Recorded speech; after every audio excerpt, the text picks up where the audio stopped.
alors ça part de loin, c'était une copine qui avait fait un covoiturage en allant à Tignes avec une meuf qui était responsable, je crois, de Quick ou de Roxy, un shop à Tignes, et qui lui avait dit qu'elle avait fait le CNPC en fait.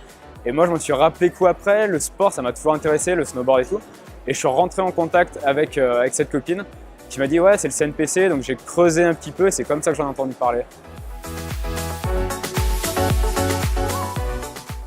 Le CNPC en fait ça m'a paru être une bonne option parce que j'avais pu voir un peu des témoignages et ça me paraissait être une bonne transition. Moi je sortais avec mon diplôme d'ingénieur, c'est-à-dire aucun contact, mis à part que j'étais fan de snowboard, aucun contact vraiment avec le milieu du sport. Et le CNPC ça m'a paru être une bonne passerelle pour sortir avec mon diplôme d'ingénieur et en n'ayant rien en fait, et ben en un an ça me permettait une reconversion dans quelque chose qui semblait me plaire et me correspondre. C'est ça qui m'a pas mal marqué. Alors ça a été un peu d'hésitation quand tout le monde te dit c'est dommage, tu sors ton diplôme d'ingé, tu n'en es jamais servi machin. Donc tu dis, moi j'avais 25-26 ans à l'époque.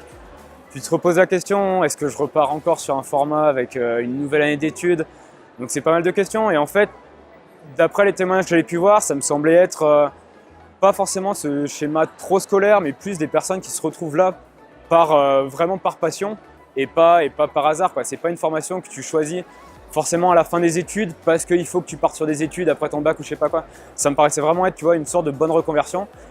Et du coup, je me suis dit, bon, bah, on va tenter quoi. Au pire, c'est une année de perdu et puis tant pis. Et il s'avère que au final, c'était pas si perdu que ça. Ouais. Ce qui m'a peut-être le plus marqué, c'est la relation que tu as avec les... Alors je vais dire le mot prof, mais c'est même pas vraiment des profs, c'est vraiment plus des intervenants. Et tu te retrouves à discuter avec eux, mais tu sors vraiment du schéma ultra scolaire où la plupart du temps, quand tu fais tes études, tu as un prof qui te fait un cours, la plupart du temps qui est vite inintéressant. Et là, en fait, tu te retrouves à échanger avec quelqu'un qui t'apporte sa connaissance. Moi, je me rappelle d'un intervenant, par exemple, qui avait fait 20 ou 30 ans dans une grosse boîte. Et lui, en fait, il t'explique un petit peu les expériences qu'il a eues dans le passé, etc. Et toi, tu rebondis naturellement. Et ce qui est aussi assez marquant, c'est que tu as un tutoiement qui se met en place. Et ça, parfois, ça fait un peu bizarre quand tu sors de tes années de lycée, d'études, de fac, je sais pas quoi. Donc, c'est quand même très prof-élève. Et là, en fait, tu te retrouves avec des gars où tu te rends compte vraiment qu'ils ont quelque chose à t'apprendre, qu'ils ne sont pas là pour te formater, mais vraiment pour te former sur eux, leur propre expérience. Et ben alors moi, mon premier stage au CNPC, c'était un stage, c'était pas une alternance. Donc j'ai fait 6 mois chez Picture. Un premier contact, c'était bien passé, etc. Donc on a attaqué sur 6 mois de stage. L'année suivante, j'ai enchaîné sur un Master 2. En fait, j'ai pu avoir une équivalence avec mon diplôme d'ingénieur. Donc j'ai pu sauter une année.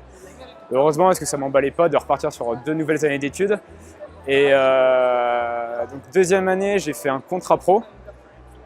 Qui est un peu allé dans le sens du CNPC. CNPC, j'ai vraiment appris sur la marque, etc. Après, j'ai fait donc mon Master 2 en contrat pro.